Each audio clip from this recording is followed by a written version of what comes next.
I am Phoenix Pagliacci, singer, songwriter, producer from Toronto, Canada, Scarborough to be specific. Hey, Yeah, just glad to be chatting it up with you and SOCAN. no, that's what's up. That's what's up. So how's the day been so far? What have you been up to?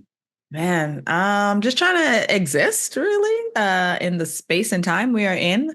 Trying Yeah. to enjoy the nice weather, but also not be too concerned with climate change. So, the usual artistic existential dread, nothing too Feel different. feel you. I feel you. No, you're right. And it's very poignant that you mentioned like just trying to exist because again, like in the world that we're in, there's so many changes, so many things that are making us kind of reconsider the way we live or the way we do certain things. So it's just a great vantage point to have. But Yeah. in that space of existing, like how has it been existing as a creative? Like how has that whole life cycle been for you up until this point? Well, 13 years in on the professional side, and I'm still liking it. I'm still learning from it. Um, Still embracing the good and the bad with artistry and where it's going. Um, Getting a little bit frustrated when I try to explain CDs to the new artists. Like I just, I'm like, am I there yet? Is that where I'm at? Like I have to explain CDs. But artistry is something that is very important and it's a privilege and honor to create and be acknowledged by my peers as a creative. So I'm grateful every single day. hmm No, that's dope. So you were saying you find it frustrating trying to explain what CDs are to your emerging creatives. How is that space been for you? Just existing in that, knowing that you're almost in the crosshairs where you have creators that are younger than you and are emerging and are looking to you for guidance, but then also having people that are like more seasoned than you that you look to guide us and trying to be that kind of conduit in between to kind of keep connecting all sorts of creatives. How has that been? Yeah, it's definitely been a challenge. I think that when I was first starting out as an artist, there were one or two learning curves. And Mm, in general, you had individuals who had already gone through those learning curves and could kind of guide you up and over. And now I think every artist is hitting a learning curve every like 2 to 3 months with the advancements of technology and, the impact of COVID, because a lot of us have had to be the engineer and be the producer and be all the parts that we would usually work with our fellow peers for because of, the isolations and the lockdowns and things that kind of quite literally forced us and the stop, of course the big ones, the stopping of touring. We had to learn how to pivot, and so I feel like ever since things have kind of opened back up, we've still been pivoting, but it's been everyone along the curve in their various places. So it's no longer, oh, hey, I did that. I went through that. Let me help you through it. It's like, hey, I'm also going through that, whether it's 5 years, 10 years, 15 years, 50 years in the game. Now mhm, we're all learning to pivot. And it's quite interesting to see, a lot of these younger artists and entrepreneurs are teaching me a lot and I'm learning a mhm. lot. And a lot of my more seasoned peers are learning a lot and teaching a lot. So we really are breaking down those barriers that told us that we should know things 5 years, 10 years, 50 years into the game and Mhm. just helping each other get through day to day and be the artists that we've always wanted to be. Oh, that's really dope. So that being said, would you say, because I know when I first started in music, there was a huge conversation around the fact that there wasn't much community in the creative culture in Toronto and Canada. And given like what you just explained, would you say there's been a stronger community or a sense of community now? And like, if that is the case, like, what does that look like from your vantage point? Yeah, absolutely. That was actually literally what I was saying. So that was a test to make sure you were paying attention, and I'm glad you passed because community is definitely what I'm seeing. And it's been this resurgence from Toronto being the Screwface capital. Shout outs to Cardi. We got a cool title and we all kind of stuck with it. But now we realize, yeah, we might be Screwface, but we're Screwface together. We also smile together, laugh together, bump heads sometimes. But that sense of community is why we're able to do all those things. So really building that sense of community has taken a long time. Hmm. We were told for a long time there can only be one, Chaos got that song Crabs in the Bucket for a Hmm. reason. We've learned so much from each other, but we realize that community is where it's at. If we want ourselves to survive and thrive, we have to allow others to survive and thrive. And why not do it all together? So on the continuing on the concept of community, tell me a little bit about like your lineage, like you culturally, like where do you come from, and how does that dictate or kind of advise your choices as a creative? Let me clarify, because my mom will forever remind me that I am not a Jamaican. I am from here.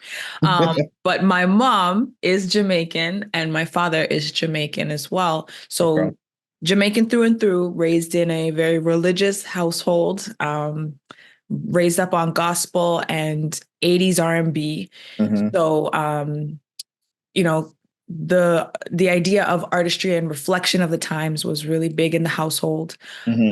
My mom loves music. She actually formed a group with me and my cousins when I was a Wow. kid, and we would go and perform for free. So child labor at her friends' weddings and banquets and church Hmm. functions. And that really helped me to develop my sense of culture because we were performing folk songs at these events. So not just covers of, 80s songs or whatever was popular at the time, but we were doing original folk songs from Jamaica. Hmm. Shout outs or rest in peace to Miss Lou, who is, a Jamaican icon and a Hmm. cultural legend in Jamaica because she is part of why the poetry and culture of Jamaica translate through the West Indies and are very prominent in Jamaica. Hmm. So we learned a lot of songs when we were younger, and there was a lot of culture involved in creating. And I think that is part of what kind of guides me and roots me in music because of knowing where I came from, which is a privilege for a lot of people. No, that's very true because there's so many people. Again, a lot of our our cousins south of the border aren't as privileged to have that information and have that understanding of their lineage. So it's 100%. It's definitely a privilege. Sidebar though, was there a name for this group? Oh my gosh. So we had a name, which originally was Caribbean Gems. And then it was all my girl cousins, and we added a boy cousin. So it Mhm. became Caribbean Gems and one Y. So, big No, that's too funny. branding change happened. And we had to change the name a little, but Shout out to the creative director on that one. The one by that's my it's mama. mud, Oh. a mud thing. Hilarious. Oh man. So having those cultural experiences, again, it sounds like it definitely helped shape you and dictated the things that you're doing today. Have you been able to kind of reach back now as it is? Again, I know you had those experiences when you're young, but now in your current state and the current place in your journey and your music, have you been able to reach back and implement some of those experiences or teachings or learnings or just things that you kind of seen through the vantage point of your parents? Yeah, absolutely. A lot of those songs were about sharing a message in a way that other people can relate. So, obviously I'm a Black artist. So a lot of the experiences that I've had might not translate for my non-Black listeners. And through the folk songs, you learn that these songs before that time period were based on songs that were maybe written by slaves who had to communicate with each other through a creative way in which they wouldn't be figured out by the slave masters. So, using that artistry of being able to storytell through different means without having literal words to say, meet me here at this time and we will escape, or, whatever the message might be, using that medium to share the message is a real gift, I learned. And that was a huge part in why I was so enamored by hip hop and why I forayed from R&B into this hip hop world. Mhm. I got one foot in each world, but hip hop really grabbed me because the message and the medium were not always the same thing. Mm-hmm. And so it really took a talent and really took an ability to take a message that might only be understood by some and share it with all have their own interpretation or even see where the message is really coming from. Mm-hmm. So that experience as a kid, singing these songs that were, I mean, let's be honest, I'm 6, I'm 7, I'm singing these songs about freedom and liberation. And, like the adults are like, yes, look at the youth. And we're like, hey, did we get the lyrics right? Like the Yeah. message just going right over our heads. But these songs were special to the Jamaican community because of what it meant to them and how they were able to see themselves in the music. And that's one goal when I create as an artist. If the message is one that is very personal to me, I still want the medium to be objective enough that everybody can experience something from my art. So that's a gem that I took. See what I did there? Caribbean gems. I see you. I see you. See I me? see you. That's what's up. So no, that's really dope. And it's cool to see, again, even talking from a cultural standpoint, to say like when you were young, you were singing folk songs and just saying how vital or important it was to the Jamaican culture. But just looking at the Jamaican culture and how music has been such a heartbeat to that culture and just the different genres that have come out of that. So if it is folk music, if you're talking about lovers rock, if you're talking about dancehall, like all these different mediums that have emerged from this beautiful place and kind of have morphed into things that have been expressed and celebrated globally, and even how like dancehall has found its way into like hip hop music and R&B, and a lot of times people will kind of look at artists like you or myself and be like, okay, cool, this is a hip hop artist or a dancehall artist. How do you feel about those kind of titles, and how do you differentiate genre specifics versus the overall encompassing theme of Black music? Mm. This is a lesson that I had learned later in my career than I would like to have. And I think it's because of the times in which genres were created.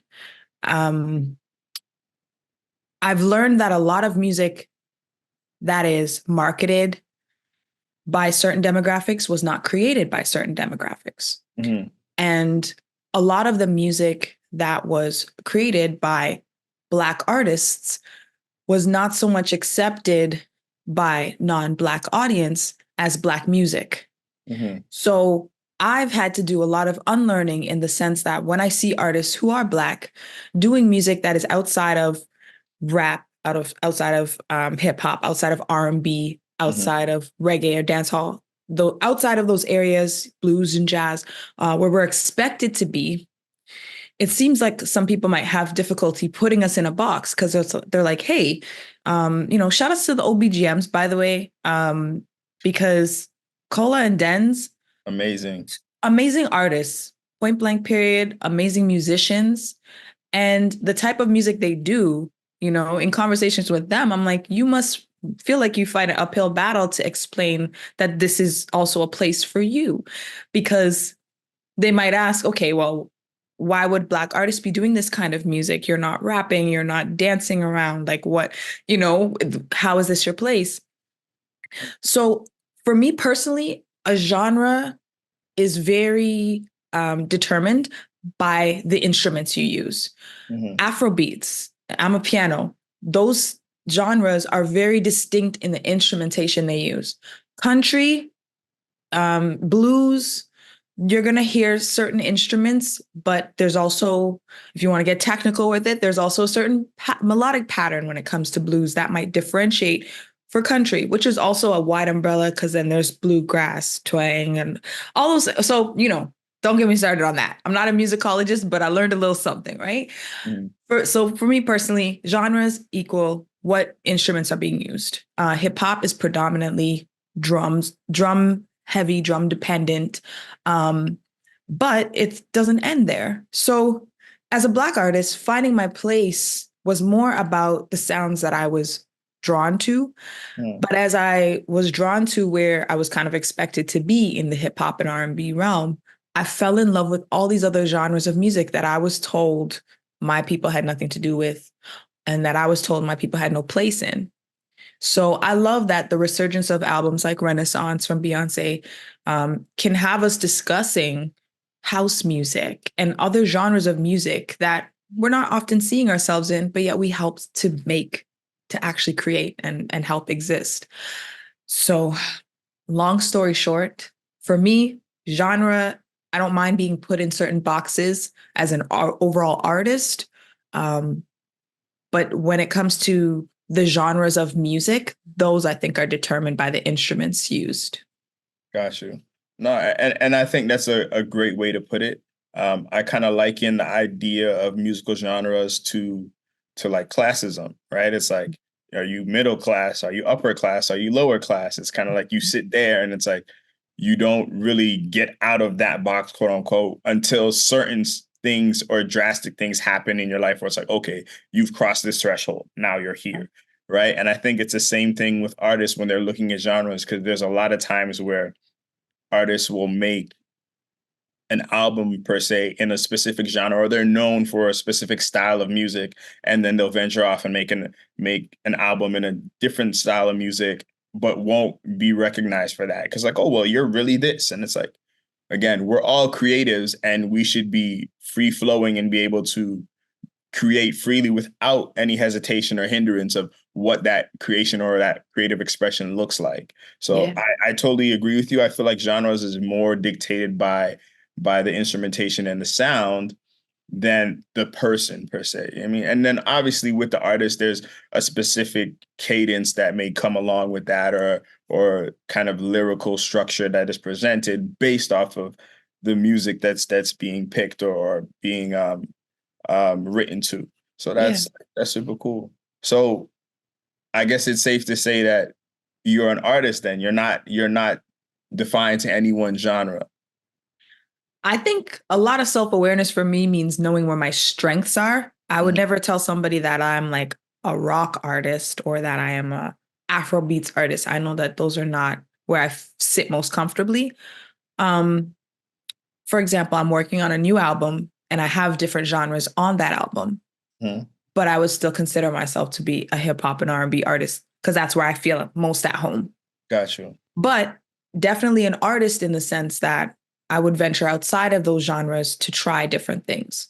But if somebody said, you know, you have to choose a genre, you have to choose a lane, that's what I'm choosing. But otherwise, definitely down to collab with artists outside that realm, as I have on this album, and make music outside of that realm, and then come home and Mhm. feel comfy. Hey, that's what's up. That's what's up. And I love the idea of collabing with other artists and other creatives. And it's a process that can be very beautiful at times and yield some of the most amazing magic, but it can be a process that can also be very challenging at times. So can you speak to that? Like, what are some challenges you faced in your creative pursuits that have kind of made you reconsider certain things, or even made you want to push the brakes and be like, you know what, I don't know if I even want to do this anymore. That's me every single day. I wake up, something like small happens, and I'm like, I don't want to do this. That's it. Table flip. I'm out. Um, but I'm working on that. But working with other artists, specifically for this project, I really am feature heavy on this project. And it's because I have so much love and appreciation for everybody who is part of this project.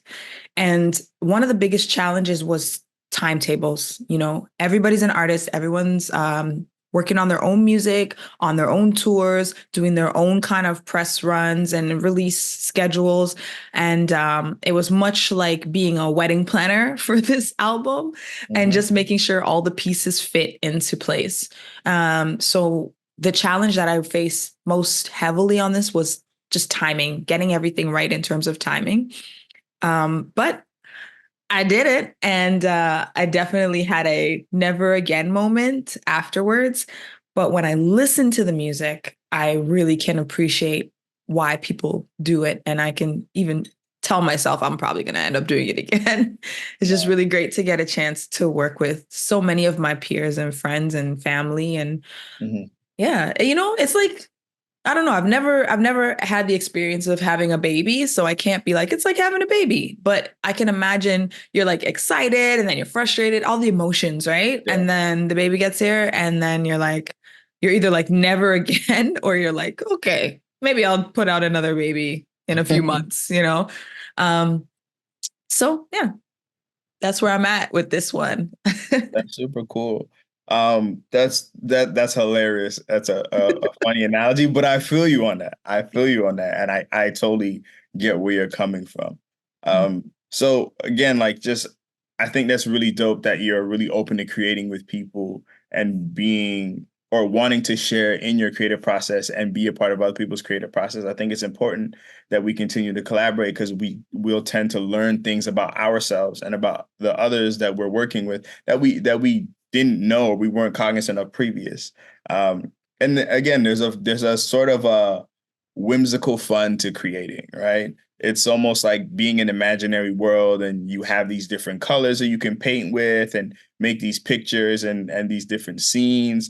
And I think that even goes to the way we kind of coin ourselves as creatives, because again, it's like most of us go by aliases or stage names. So I think it's all part of the fun. So I'm curious to know, pHoenix, where did pHoenix come from? What is the lineage behind that? Because I have my ideas and thoughts, and it's really crazy to me because like we've known each other for years, and I don't think I've ever asked you this, but I'm like, does it have to do with X-Men by chance? But I'm like, I'm gonna let you run it. You know what's funny? It actually doesn't, but I actually came up with the name Phoenix before I found out about Jean Grey.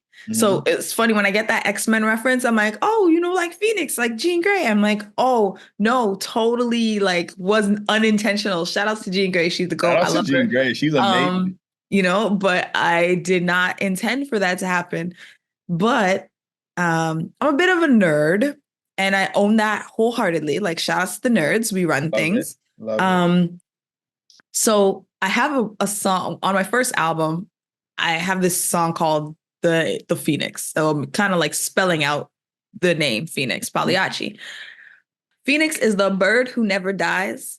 And then Pagliacci is the clown who always cries. Mm. So Phoenix being the idea of just not never giving up, you know, always trying again, coming back to whatever's happened and making it better. And a phoenix's tears are actually really healing. So, you know, and my friends are like, "You're the softie." I'm like, "You're welcome." Um, but also I spell it, I'm supposed to be spelling it with a little P and a big H. And I say that because it's little P because I'm a part of the bigger picture. Beside big Ah, H for hydrogen, potential off the Richter. So I made this little line about pH and like pH balance and like chemicals and look at you. but then people just couldn't spell Phoenix the regular way. So I was like, all right, let me just make it easy. But that's how I spell my name. And then Pagliacci is an amazing opera. Again, art nerd, like love Mhm. operas, musicals, all those things.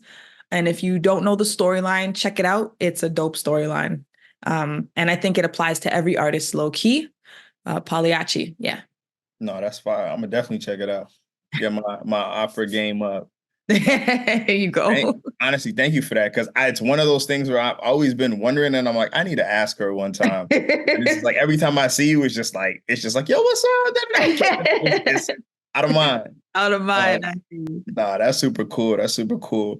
So I'm curious to know, with everything that you learned, what are some opportunities that you see for creatives and for Black creatives moving forward? Like, what are some things that you're cognizant of that's like, okay, these are areas where we can grow in our Black community, but even as a community of people in our world community, how can we grow to make things a lot more understandable and a lot more inclusive for creatives? I think that we're very fortunate. When I go outside of Toronto, I talk to other cities, other countries, other groups of people that don't have the systems we have here.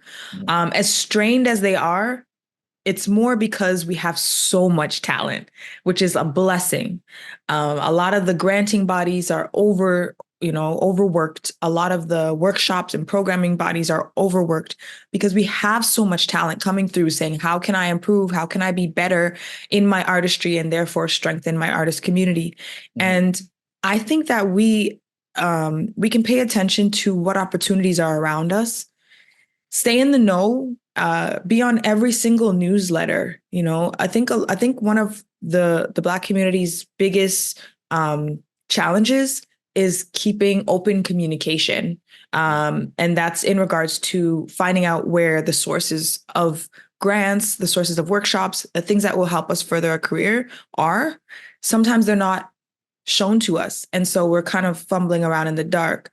Although there are organizations, shout outs to Nia Center for Arts, shout outs to Rise, shout outs to Honey Jam, other artist organizations that will take the time to focus on the communities that are underrepresented to help build those up.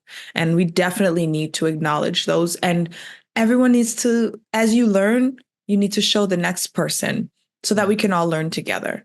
I'm here if you need resources, ideas, anything to do with workshops, grants, seminars, webinars. I have filled my cup with resources, and I'm ready to pour for anyone who needs them.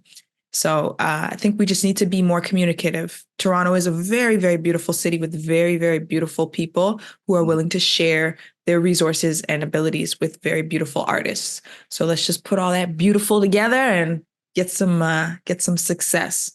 Amazing. And just like we said, it goes back to the idea of community and being able to help one another, reach one, teach one. So I think it's Absolutely. super important, like you said, just to keep that knowledge flowing between us and amongst us and being open to sharing and learning new things. And I think that's a big thing, being open to learning new things, because a lot of times people can be very closed-minded. I mean, they're very stuck in their ways. So it's important to be open to positive change and what's really in front of us. So speaking of what's in front of us, you had mentioned earlier you're working on a new project. Can you tell us a bit about that? Well, the album is called Dichotomy. Oh my gosh, that's the first time I've shared the album title. Oh, okay, well now you know. Excuse Dichotomy, slated for a summer release. It's gonna feature some of my bestest friends, like the OBGMs. Begonia's on there. I love Shat's Begonia. kind of on She's so there. fire. Yes, she is. So, yeah, I'm really excited for this project. It's been something that I've been struggling with as an artist, just finding existence in space. A lot of people see individuals as linear. I want to explore the idea that we are 3D, we are at a molecular level, different facets, and not to be put in boxes, funny enough. And yeah, I'm really excited. Next single's probably going to come out in March sometime. And yeah, excited to share it with the world for sure. No, that's fire. We're excited to hear. We're Thank definitely you. excited to hear, and we're excited to see what happens next. I'm curious though, because you had mentioned previously how, again, you could be a resource for people to really find more information. So, is there a space in the near future, or even currently, based off of that statement, where Phoenix is doing more, let's say, community outreach or doing something in the educational space to kind of help artists move forward and understand the music industry on a whole? Absolutely. So I have a registered business. It's Pagliacci Studios, and I'm working with different artists specifically and primarily from the Black community, underrepresented groups such as female identifying individuals and individuals with lower income, working with them to do an artist development program from start to finish. Learning how to write all the way to mixing your own track, making some one woman armies, the one women identifying armies to send out into the world because 2% of the music industry is abysmal. And I want my women's representing more and knowing when they go into these rooms that they are welcome, there is space, and there is a seat for them at the table. So after this album drops, my focus will become more community. And you can go to itsmepagliacci.com, send me a message if you're interested in learning more, and I will keep you in the know. Well, thank you so much for your time, Phoenix. We appreciate you Absolutely. so much. Again, we're here to support you any way we can. Please keep us abreast on what you got going on. And yeah, like again, we're here for you. We're here to see everything you're doing, and you know the people are excited to hear the music and all the things you got coming. I'm excited to share. Thank you so much, Quest. I appreciate you, family. For sure.